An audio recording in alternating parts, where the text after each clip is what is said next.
Hello there, Higher Politics. How are we doing? Just going to be having a wee look at Unit 3, Parties, Elections and Campaigns, and one of the sections that we're going to be looking at here is Theories of Voting Behaviour. Now, voting behaviour is the study of looking at why voters vote in a certain way. Do people vote according to a certain demographic? Is it to do with any particular theory? And if you're a modern studies student, you'll have come across voting behaviour and reasons for voting behaviour, or the factors affecting it. Within this, we're going to look at a more theoretical view of things, and there are three aspects that we're going to look at. Okay, so political theorists and those who study politics look at these three aspects, which are the sociological model, the rational choice model, and the party identification or party ID model. Okay, so it's not a particularly lengthy one, this, folks.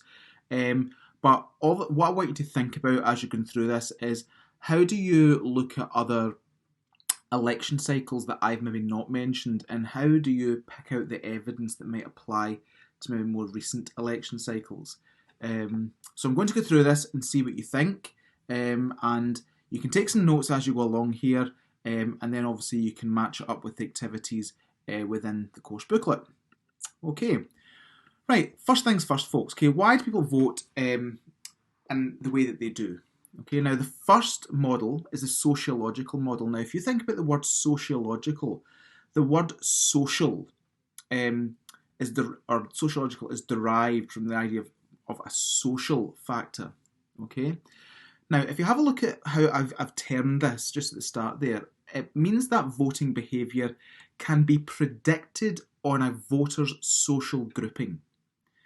So, usually we talk about things like social class, age, or region. So, for example, in the United States has a very, very strong link between race and the way in which people vote. So, for example, African Americans, black voters, are overwhelmingly democratic. So if you were to look at the United States, you could say that the sociological model applied certainly in terms of race, because you're looking at in the region of 90% of African Americans that will regularly back the Democratic candidate in an election. So that's obviously a key indicator. Now, our focus is obviously on Britain. So one of the kind of key areas that has dominated elections over the course of many decades has been social class. Now, social class is the idea of whether you are skilled working class, whether you're unskilled working class, or whether you're middle class, and perhaps even some people who are upper class, within the elites. So for many, many years, social class was seen as the key driver within our politics. In fact, you'll see a quote very shortly from P.J. Pulitzer, who says that class is the embodiment of British party politics. All else is embellishment and detail. So he was basically saying that social class was the driver behind voters voting a certain way. And you can see that by the statistic we've got here, folks. In the UK, over 95% of votes were shared between Labour and the Conservatives for a considerable period of time throughout the 20th century. And it's only recently that this trend has been bucked, and social class has perhaps dwindled in terms of its relevance, particularly after the deindustrialisation period, where people no longer associated social class with their voting intentions. Okay, so one of the things I want us to consider here is the relevance of the sociological model. And sometimes it's quite hard to determine whether the sociological model is entirely relevant or it's maybe partly relevant. So, for example, in the United States, I did mention race, but I would think that gender, particularly if you look at the 2016 presidential election, there was a gender divide in terms of how women and men voted.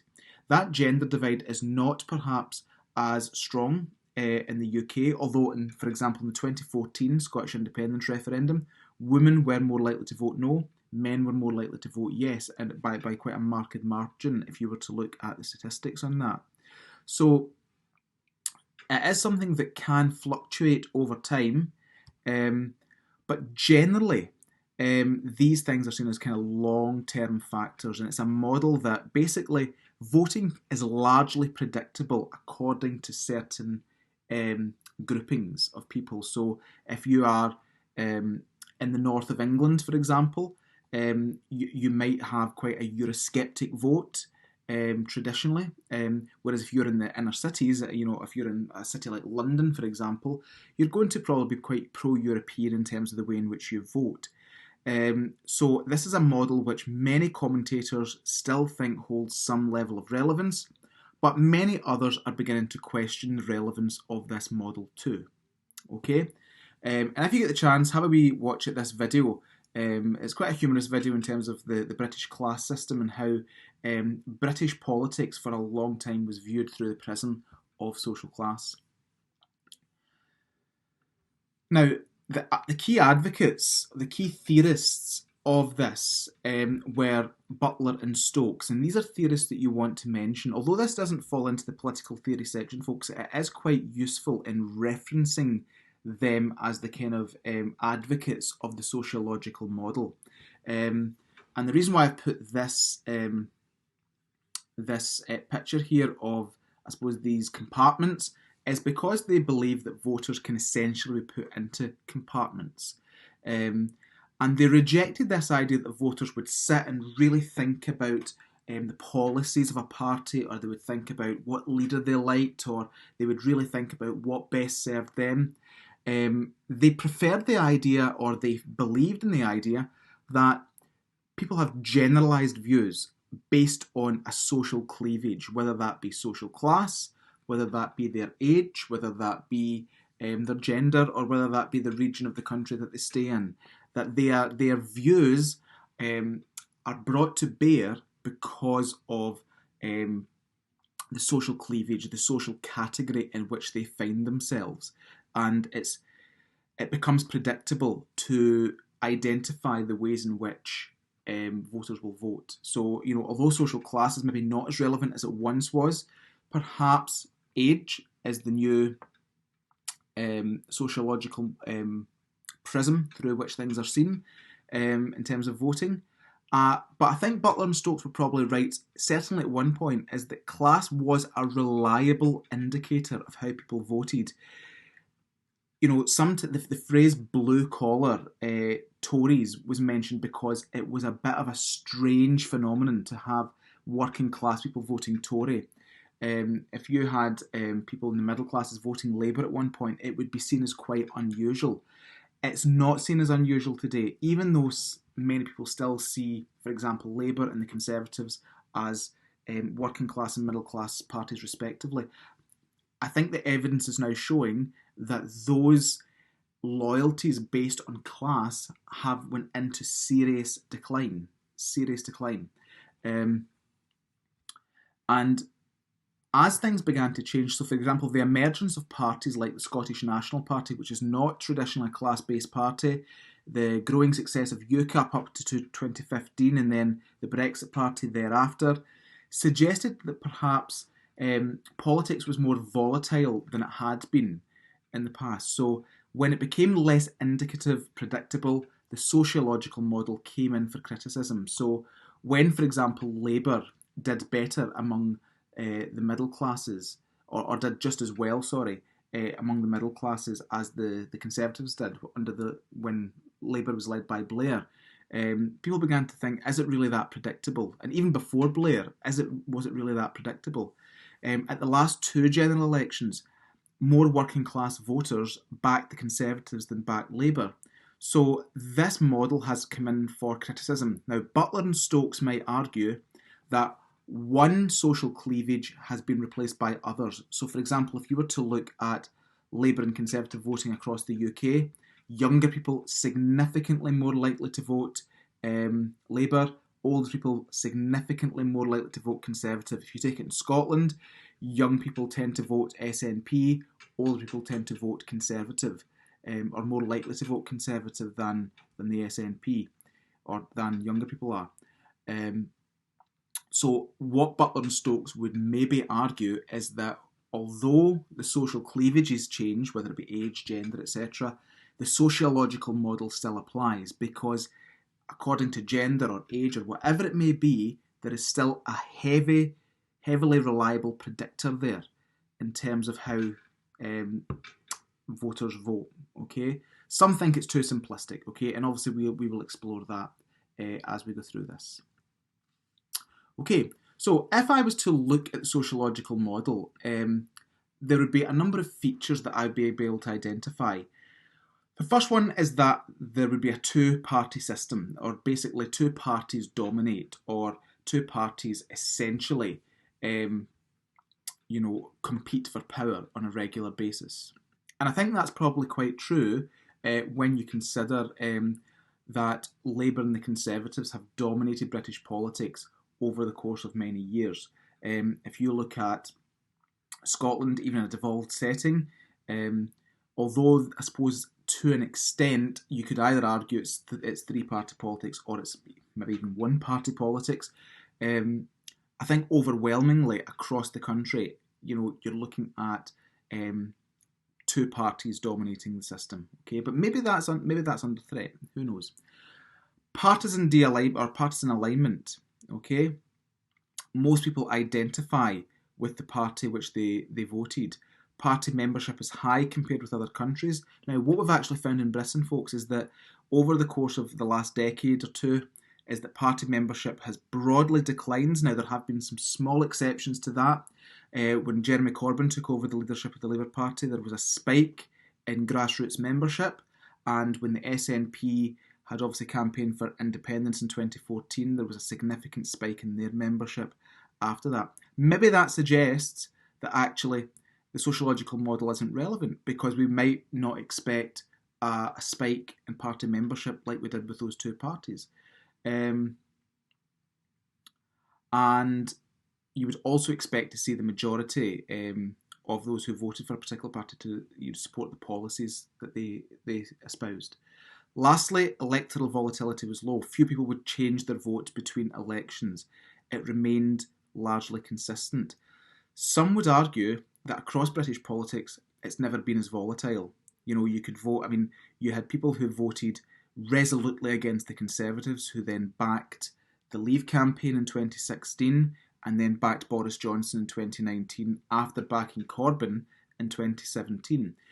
Some say that it's pretty volatile in that regard, but if you were to look at individual voters, you wouldn't expect much change according to the sociological model.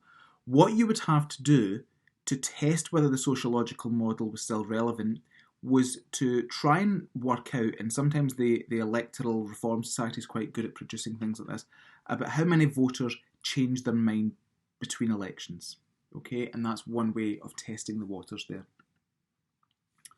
So it's maybe worth taking some time to research about the different cleavages and whether they matter and whether they don't matter. I would argue at this stage, folks, okay, if I'm just looking at British politics in a blanket way, just kind of get you started here, I would argue that social class was a big driver and it did lend significant credence to the sociological model, that voting was largely predictable in terms of class. From the 1970s, particularly the 1980s, and into recent times, class has dwindled in terms of its relevance.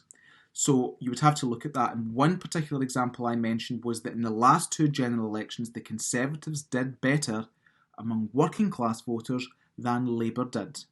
Okay? Gender, in British politics, there is not much of a gender divide. There's not much at all. There's not anything of real significance if you're to look at the statistics. Age, I think this is probably the big cleavage that does lend credibility to this. Younger people, for example, overwhelmingly voted Remain. Younger people are overwhelmingly more likely to support Scottish independence. Older people are more likely to oppose independence, were more likely to support Leave in the EU referendum. And there are reasons for that, but it is perhaps one of the biggest predictors. So, for example, we would probably know that Labour wouldn't win the older vote, the grey vote, in general elections unless there was some sort of landslide. You wouldn't expect the No campaign in a second independence referendum to win the younger groups, because polling is not indicating that. It's not indicating anywhere near it. Ethnicity, I think when you look at the diversity of Britain and the increasing diversity of Britain, perhaps this will become more of a cleavage. You tend to find that those of an ethnic background, black and minority ethnic, don't tend to support the Conservatives in overwhelming numbers, okay? And in fact, if a constituency, and I mentioned this to the Modern Studies group, if a constituency reaches over 30% black and minority ethnic, it's highly likely that that constituency will go to Labour, or in Scotland, the SNP. But in terms of that statistic, that was a UK-wide study done indicating a seat would go towards the Labour Party. Okay, so there's that quote that I was talking about. Pulitzer classes the basis of British party politics. All else is embellishment and detail. Okay. Right. The second model is the rational choice model. And now this is the idea, and some people say that this is quite a hard one to sustain. If you are studying politics, how is it quite hard? How is it possible to argue that voters are rational agents? God forbid they're rational agents. They go into a polling booth and they think about the merits, almost like weighing up, almost like shopping around parties. Okay, so it's based on their own self-interest, and they would be compared to consumers. They shop around parties. Now, evidence tends to suggest that perhaps it's more likely than it had been in the past that voters will shop round and base their opinion on when they go into the polling station after giving it some serious thought. But historically, this has been a very small slice of voters that this has affected. Okay, so the rational choice model is the notion that voters are like consumers and they will rationally weigh up the merits of voting for parties and then cast their ballot in that respect. So, have a look at this quote at the top here from Andrew Haywood, okay, who writes various books for undergraduate politics at universities.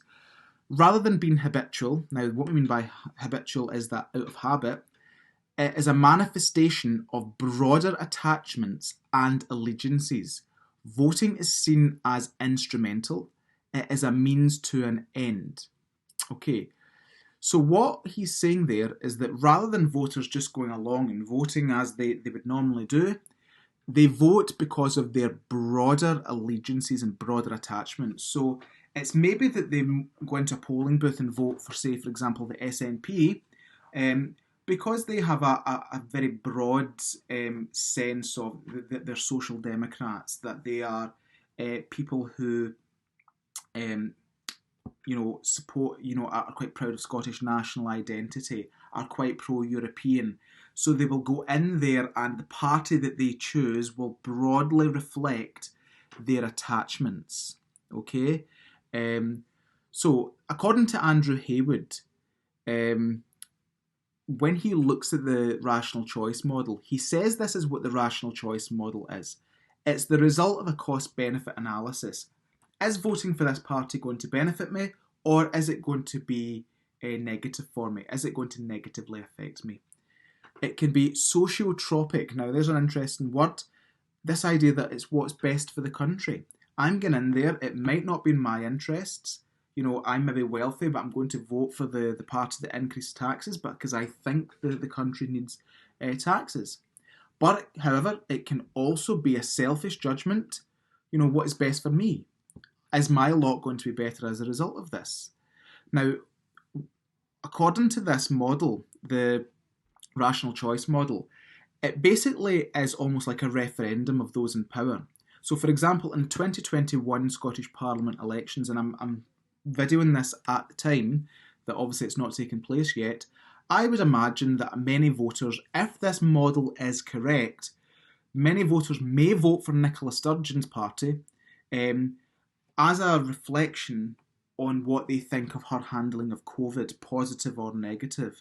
Now, that's maybe nothing to do with social class, gender, age. That's maybe the incumbent, the person who's in power, being judged on their performance.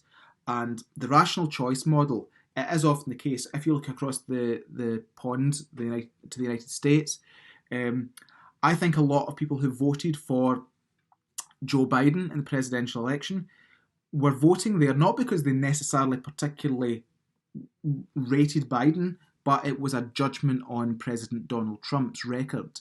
And as well as that, challengers are judged prospectively. So if you're in the rational choice model, if that's correct, you will go in there and you will look to see, are the alternatives better than the people who are in power? So for example, the public clearly in 2015 rejected Ed Miliband.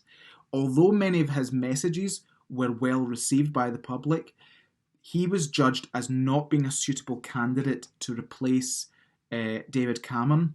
Jeremy Corbyn was also judged as someone who was not suitable to replace Boris Johnson or Theresa May at 2019-2017. So challengers are judged prospectively. So for example, in 1997, when Blair won the landslide, many judged Blair as more favourable than the incumbent, John Major. And that would be seen as a rational choice. Nothing to do with class, age, gender, ethnicity, etc. Okay? So what is the rational choice model not? It's not a reflex. You don't just go in and say, well, I'm working class, I'm voting this way. It's nothing to do with a pre-existing party loyalty. For example, we've got a number of people who maybe have family ties to political parties. We've maybe got people who have got very tribal loyalties to a political party. Maybe they're members. It's not an expression of that. It's about saying, I'm undecided, I'm going to make my mind up based on the merits. And it's got nothing to do with age, gender, ethnic categorisation. So if we think about the rational choice model, it is totally opposed to the idea of the sociological model. And obviously when we're looking at evidence for this, if you're saying that voting behaviour is becoming more volatile, if it's becoming less predictable, perhaps, and it's only perhaps at this stage, perhaps there is an argument for saying that the rational choice model is increasing in relevance as the sociological model decreases. However, remember what I said, the sociological model may present different cleavages like age, gender, ethnicity at different election cycles.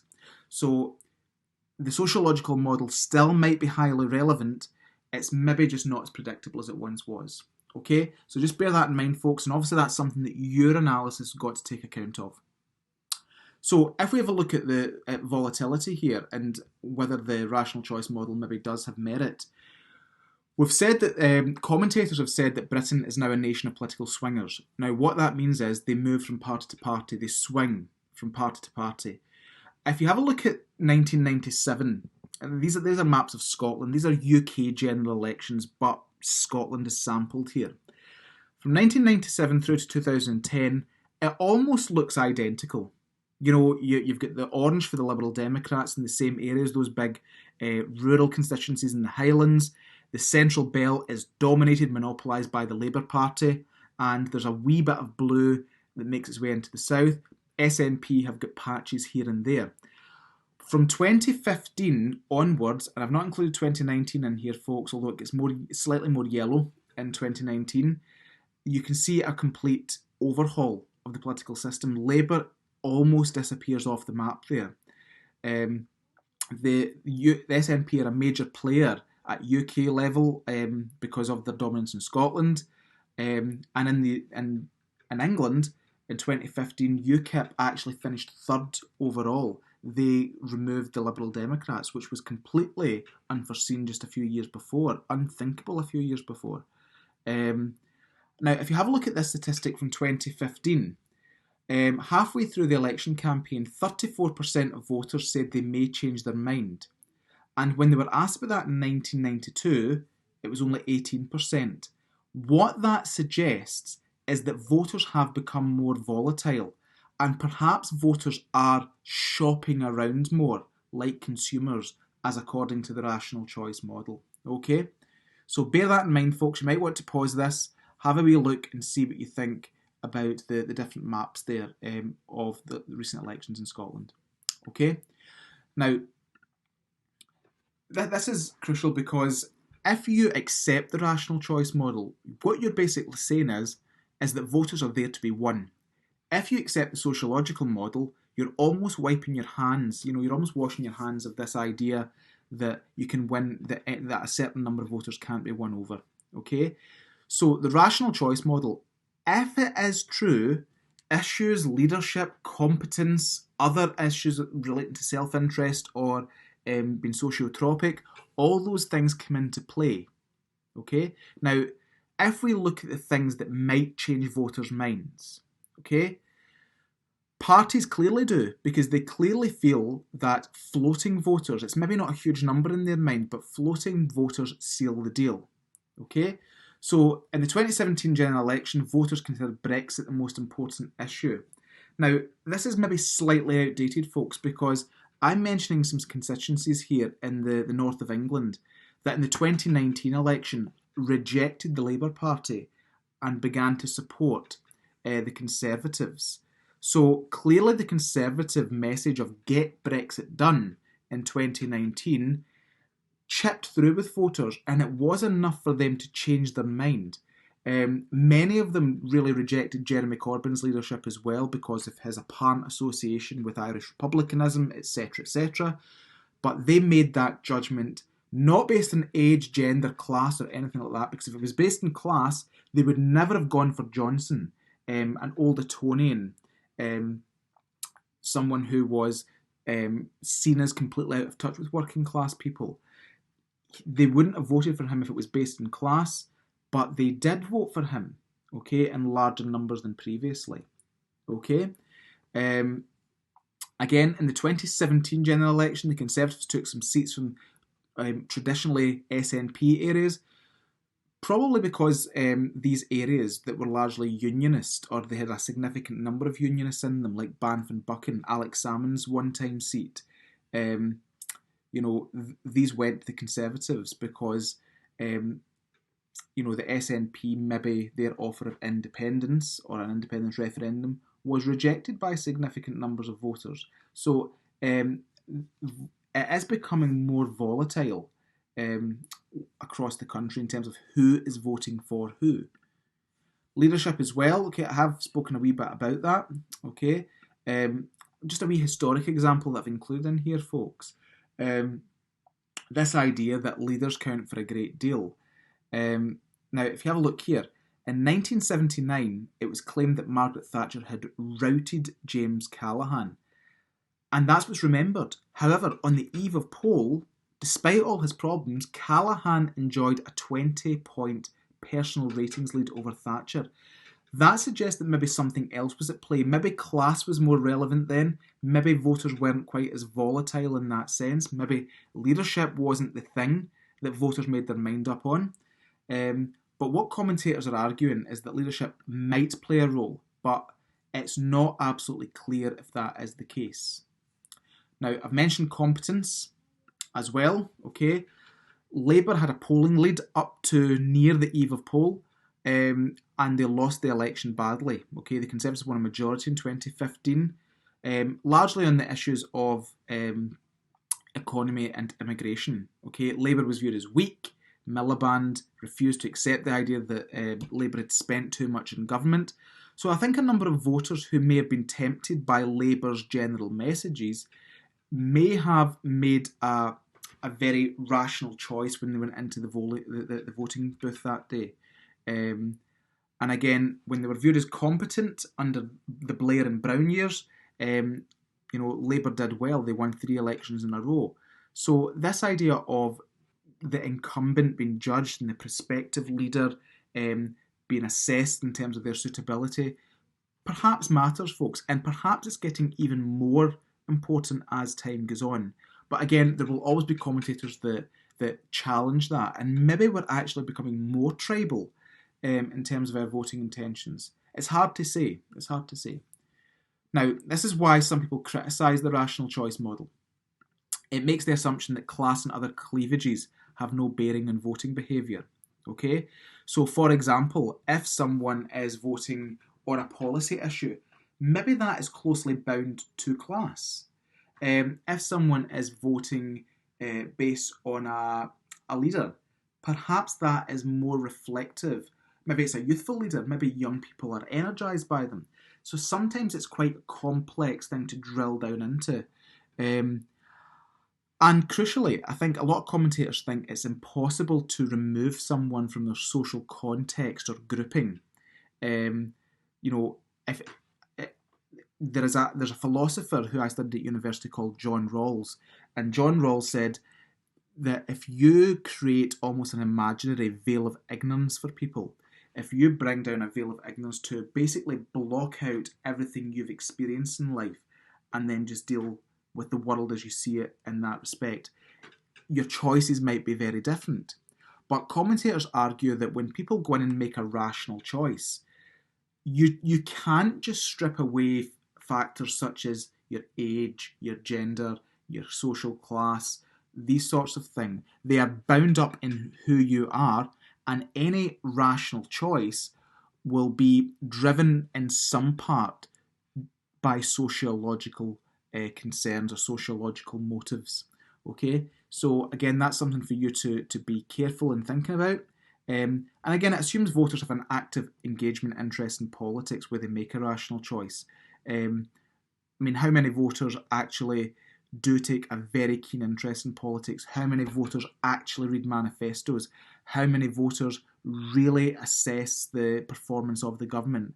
How many of them do weigh up the potential challenges of the opposition? That's something that is very hard to actually work out. I think anecdotally, the number of people that I speak to, it's maybe a tribal thing. Maybe that's how their family has always voted. Maybe it's just a general interest in what they hear from the news, perhaps. Maybe it's just something that's made at the last minute. Maybe it's one policy, perhaps, that catches the attention, but it's maybe not overly rationally thought out. So there are criticisms of that rational choice model. And I think this centred one here, folks, I think this idea of removing people from the social context grouping is quite a difficult one to do. And those who support the rational choice model have to look at rational choice on its own merits. Sometimes it's hard to remove the sociological element from that. Okay? Although volatility would suggest that they are onto something, perhaps. Okay? So, I did mention this very briefly. Okay, if you have a look at this fella, this kind of very smart fellow in the voting booth, I feel as though I have made a rational choice based on self-interest, but how have I managed to arrive at a view of what my self-interests are? Does my social groupings matter? So say, for instance, this guy does look as if he's fairly successful, maybe from a business background, maybe an entrepreneur, maybe he's made a bit of money. Who knows? Okay, he's maybe got family concerns. So he's maybe voting on self-interest. But what the sociological model people would say is that in itself is being driven by sociological motives. His grouping, his context is then driving him to make a choice. So what the critics of the rational choice model would say is that you can't just make it based in a vacuum. You're making it based on a range of contextual issues there. Okay? And that's just a question I want you to think about. Is the rational choice model invalid? Is it perhaps weakened? Or is it actually strengthened if a social cleavage influences the ability of an individual to make that choice? Okay? So have a wee think about it, folks. Have a think about, you're obviously at the stage where you'll be voting. What will influence your vote? Is it a tribal loyalty? Is it your sociological grouping? Is it just going to be a rational choice? And if you are going to vote based on a rational choice, how much of a rational choice is it really? Think very carefully about that. Okay? Now, the last one. Okay, and again, I know we're that used to looking at like maybe 4 factors or more, 4 aspects or more, but this is the third model, the party ID model.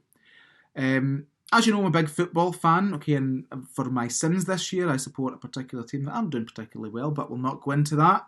But the party ID model is almost like, some people say it's almost like supporting a football team. If my football team aren't doing well, I'm not going to go and support another one. That's just not the way it's going to happen. I don't shop around, okay? I'm not going to say, well, my team aren't playing well, I'm going to go elsewhere. Because I'm attached to my team. I'm attached. I've got loyalties there. It's almost like family to me. It's almost part of my identity. It's a long-term connection. It is my football team. And many see a political party in that light as well. Okay? They develop a psychological attachment to the party. There's maybe the party has maybe been the choice of that individual for many, many years. I mean, I live in the constituency of Coatbridge, Christ and Bells Hill. And within this constituency, I mean, this has traditionally been one of the most red hot Labour areas within the United Kingdom. So when you think about an area like this, you expect people to have very deep loyalties to Labour, and that has been true. Now, it is now an SNP seat in Westminster and the Scottish Parliament, but even still, I think for a lot of people, moving away from Labour within this constituency was incredibly tough. I remember seeing tweets, I remember hearing people in the streets saying it was almost like their parents or grandparents would be devastated if they considered not voting for Labour because of the psychological attachment to Labour in the area. So it is a very real phenomenon, folks. So what we can say here is that it's a result of partisanship rather than a calculation and a rational thought process. And we will see people continuously who will vote the same in every single election because of it's a psychological attachment. So, for example, if you look at the Labour Party under Blair, and if you look at the Labour Party under Corbyn, a significant portion of people who voted Labour in 1997 voted Labour in 2017, even though the programmes were vastly different. For many people, it was a connection to that party, okay? It was the party that was their party, that it's the party that they were brought up with, okay? And it's usually built through early experiences, such as being brought up in the home, maybe hearing parents discussing it, and that's reinforced through group membership and experience, okay? So for example, it is said that, for example, in the Central Belt of Scotland, there is a sort of, a dominant left wing or left of centre orthodoxy.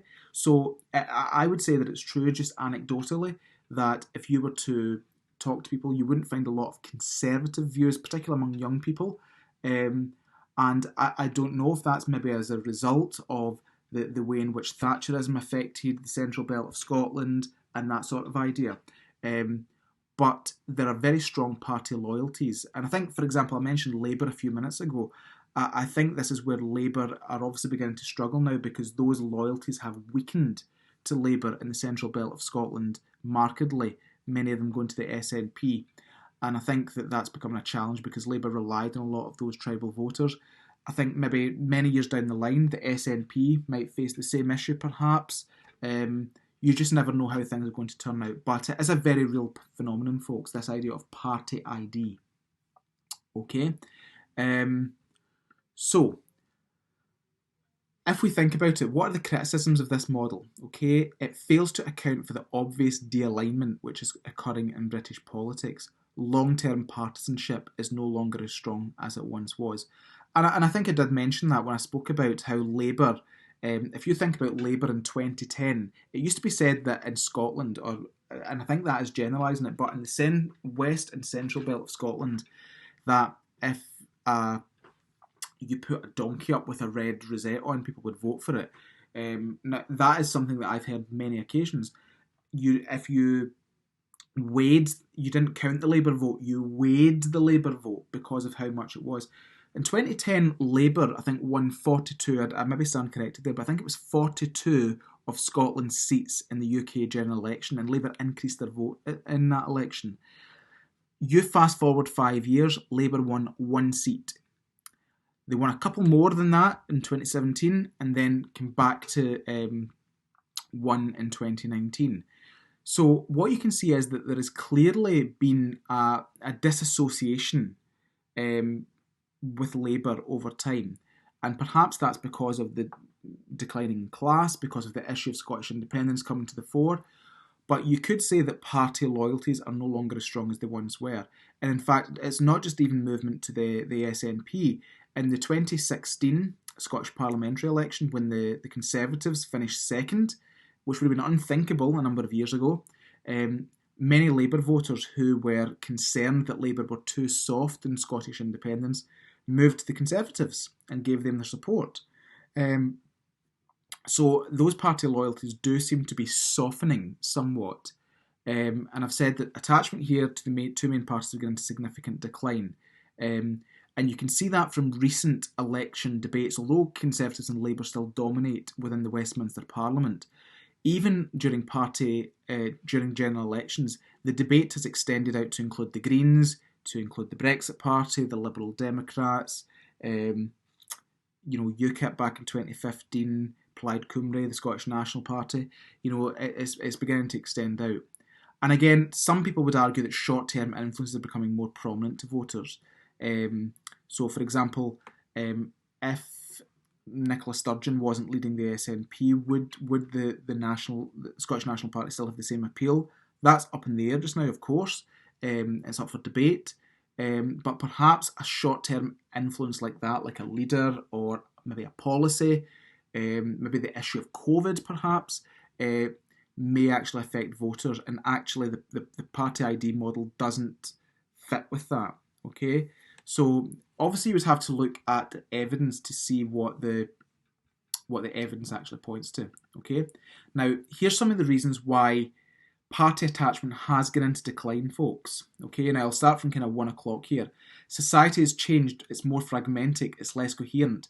Back in the 1970s, 1980s, people of certain classes, they worked in the coal mines, they worked in steel works. It was more obvious. People are more mobile now. It's a more diverse country in terms of, the level of immigration, people working in different jobs, training up with different people. Working class families moving into university education and that sort of thing. Society has become less cohesive and coherent in terms of being able to put people into categories. It's become much more difficult to do. People mix out with those of their family and local circle. Small communities are no longer as I'm trying to think of the best phrase to look at here. Tight-knit. They're no longer as tight-knit as they once were. If you look down here, politics is dull and managerial, doesn't inspire a sense of genuine principle. So people will shop around. If they don't see politics as being fighting the cause for them, being ambassadors for their cause and their people, perhaps they'll shop around and look elsewhere. We live in a more individualistic age. Tribalism seems less required. Tribalism is a very collective thing. We as a family vote this way. Traditionally we've voted this way. Well, people are making more individual choices as time goes on. Even if you look at consumerism, people will make choices on a daily basis in terms of what they buy, what they eat, what they wear. And because we're in more of an individualistic age, standing out from the crowd and standing out from your family ties and things like that is maybe something that's seen as quite attractive. Disillusionment with politicians from all parties. The expenses scandal around about 2010, slightly earlier than 2010, didn't help. So people have said, well, that the party no longer speaks for me because they've all been involved in it, so I'll vote another way when it comes to it. So there has been a disillusionment with establishment parties and establishment politicians. I use the word establishment as people who have been in politics, folks, okay? Establishment is a very politically charged word. I just want to be careful how I use that. Parties don't speak to an individual issue which voters may care deeply about. Now, that's absolutely true. So, for example, you might support 80% of a party's platform, but there's maybe one issue that the party differs on you with, but that issue is incredibly important to you. So, you may disassociate yourself from that party during a particular election. Okay. Now, obviously, as time goes on, you'll have a look at the examples to see what you think here with this. I'm not far from finishing here, folks, but here's some examples to help you out. Evidence that party ID no longer has sway. I mentioned this here. In the 2015 UK general election, the Labour Party almost collapsed to no seats. It only won one seat. Obviously, it was led by Ed Miliband at UK level. It was led by Jim Murphy at Scottish level. I get the sense that Labour could have been led by anyone during this election and they would have still went into decline. I think that a number of voters had made the jump in the 2014 Scottish independence referendum to back yes, and at that point they aligned themselves with the SNP. Some might say that that was a new partisanship or alliance been born there, and it's maybe not the case that party ideas went into decline. But certainly the long-term idea with the Labour Party in Scotland definitely went into decline in 2015 after the Scottish independence referendum of the year previous. Here's a statistic you might want to think about. In 1951, the Tories had 2.9 million members, ordinary rank and file members. In 2019, that figure stood at 124,000. And that has been the general trend of political parties. Remember how I said there's been an exception fairly recently with a rise, a jump when Jeremy Corbyn took over the Labour Party. He took in a lot of young voters who would become members, and the SNP obviously recruited a number of members post-2014. Well over 100,000 members of the Scottish National Party. Labour had become, during Corbyn's time, the largest party in Europe, with I think 600,000 members. So those were the things that bucked the trend. But if you look at generally, party membership has declined, which suggests that attachment has weakened. The Liberal Democrats have had a core vote for many years. Even previous to that, the Liberal Democrats, it was a merger between the Liberal Party and the Social Democratic Party, but they had a core vote, but that has pretty much collapsed in recent years, and the Liberal Democrats are fighting for their political lives at the moment. Between 2005 and 2015, the Labour Party and Conservative Party struggled to score anywhere near 40%. However, that has changed recently. In 2017, both parties won above 40% of the vote. But if you dig into that, it's not what you'd think, because you had a number of middle-class voters backing Labour and you had a number of working-class voters backing the Conservatives. So if you were to dig into the numbers for this one here, you would find that actually a number of people did leave their original allegiances and go and seek out another party. Okay, there's a wee graph just to have a wee look at that in 2018, folks. And those who identified with political parties in different countries, about how this declines, about how party ID is declining. It's maybe quite useful to have a wee look at that. Okay, and there's another one to reference. Okay, folks, so thank you very much for your attention. Obviously, use that, pause it, rewind it, go back over it. If there are any points you want to challenge me on, that's absolutely fine. Okay, I've obviously done this in one take. And obviously I've tried to give anecdotal examples. I just want to kind of put a wee caveat on anecdotal examples. When I use these, obviously I kind of being a complete sado, kind of, live in a kind of political bubble, and it's just things that I hear, and I'm trying to use anecdotal examples where possible. When you write in your essays, can I get you to make sure that you use actual examples rather than anecdotal examples? I use anecdotal examples to illustrate a point, but obviously you need to just be a wee bit tighter than that when it comes to essays and whatnot. Okay? Right, hopefully that was useful. And again, obviously you guys are at voting age, so begin to think about those three models. The sociological model, rational choice, party ID. Which one do you think will be the thing that drives you when you come to make your vote? Okay? Take care, folks. Any questions, please get in touch. Bye-bye.